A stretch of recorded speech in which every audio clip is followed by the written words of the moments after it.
Halo sahabatku, aku tahu hidup ini penuh liku dan terkadang tidak mudah untuk terus melangkah saat kita menghadapi rasa sakit, apalagi ketika seseorang yang kita sayangi meninggalkan kita.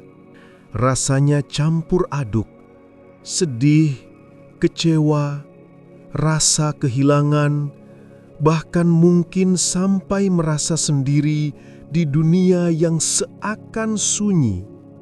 Semua perasaan itu sangat alami dan manusiawi.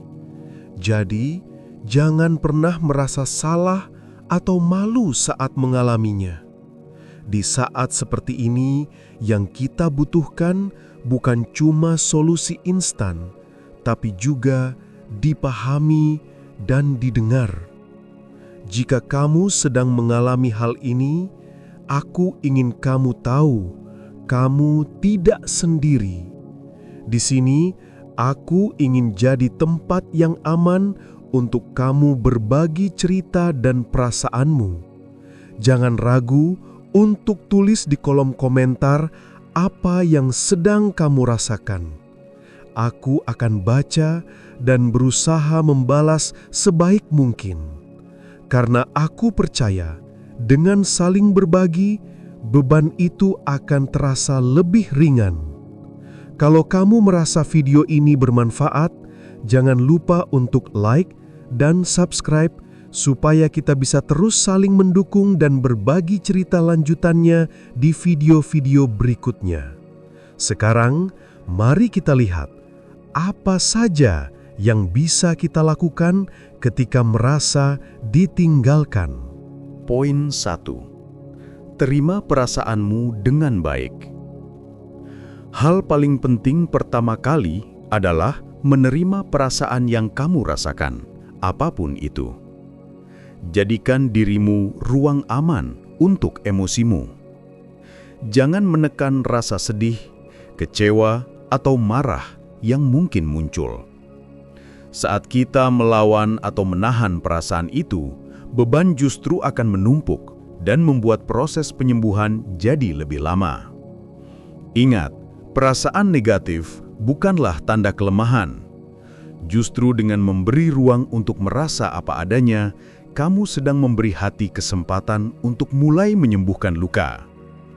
Ambil waktu untuk bersikap jujur pada dirimu sendiri. Jangan paksa dirimu untuk terlihat kuat jika hatimu masih rapuh.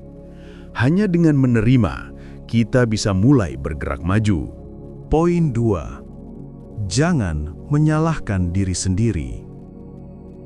Salah satu jebakan terbesar saat ditinggalkan adalah kebiasaan menyalahkan diri sendiri. Apa aku kurang baik?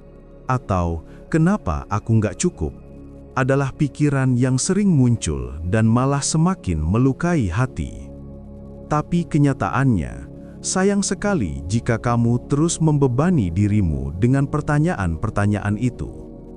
Tidak setiap perpisahan terjadi karena kesalahan satu pihak saja. Ada banyak hal yang kadang tidak bisa kita kendalikan. Ingat, nilai dirimu tidak tergantung pada keputusan orang lain. Kamu tetap berharga dan pantas dicintai, walau saat ini sedang mengalami rasa kehilangan. Poin 3. Cari dukungan dari orang terdekat. Dukungan sosial sangat penting dalam masa sulit. Jangan ragu untuk berbagi dengan teman dekat, keluarga, atau bahkan profesional seperti konselor. Kadang hanya didengarkan dengan penuh empati sudah membuat beban terasa lebih ringan dan hati lebih lega. Curhat juga membantu mengeluarkan perasaan yang tertahan dan mendapatkan sudut pandang baru yang bisa membuka mata kita. Ingat, kamu tidak harus melewati masa ini sendirian. Menyusun jaringan support yang kuat akan mempercepat proses penyembuhanmu dan membuatmu merasa didukung. Poin 4. Alihkan perhatian dengan kegiatan positif. Saat pikiran terus-menerus dipenuhi oleh rasa sakit dan kehilangan, hal terbaik yang bisa kamu lakukan adalah mengalihkan fokus pada hal-hal yang membuatmu bahagia. Kalau selama ini ada hobi yang kamu sukai, ambil kembali waktumu untuk itu. Atau coba mulai aktivitas baru yang membangkitkan semangatmu.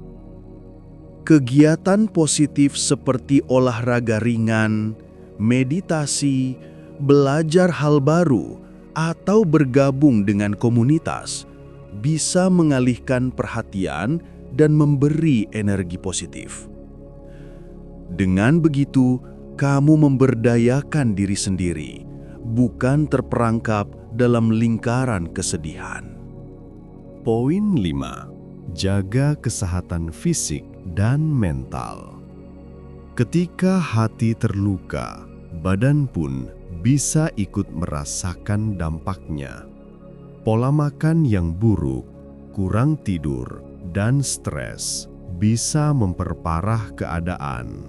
Oleh karena itu, penting untuk menjaga kesehatan tubuh dengan makan makanan bergizi, cukup tidur, dan rutin berolahraga.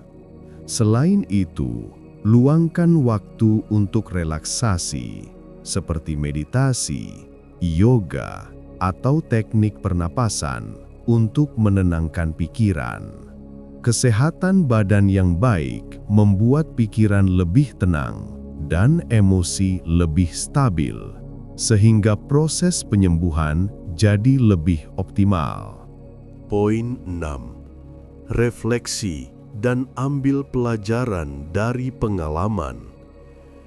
Meskipun terasa menyakitkan, setiap pengalaman, termasuk ditinggalkan, menyimpan pelajaran berharga. Luangkan waktu untuk merenung.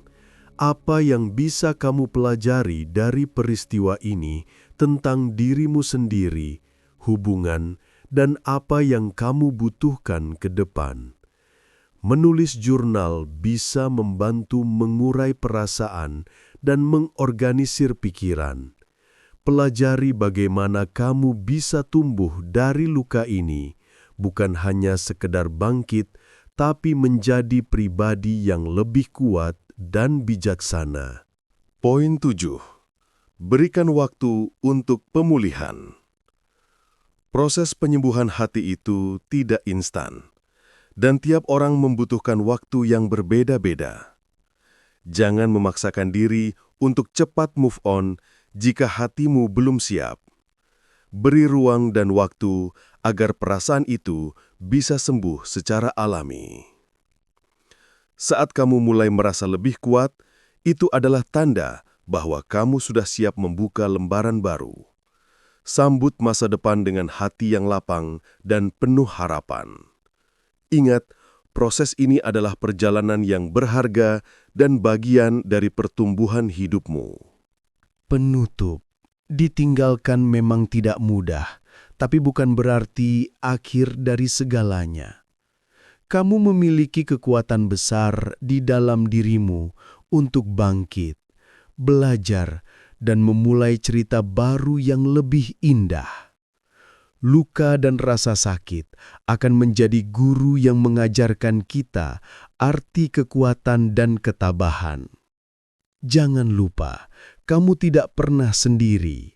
Aku di sini dan selalu ada banyak orang yang siap mendukungmu. Kalau kamu ingin curhat atau berbagi pengalaman, tulis di komentar ya. Aku akan baca dan berusaha membalas dengan sepenuh hati. Jangan lupa untuk like dan subscribe supaya kita terus bisa membangun komunitas saling dukung ini. Teruslah percaya pada dirimu, hidupmu penuh harapan dan kemungkinan. Sampai ketemu di video selanjutnya, sahabat.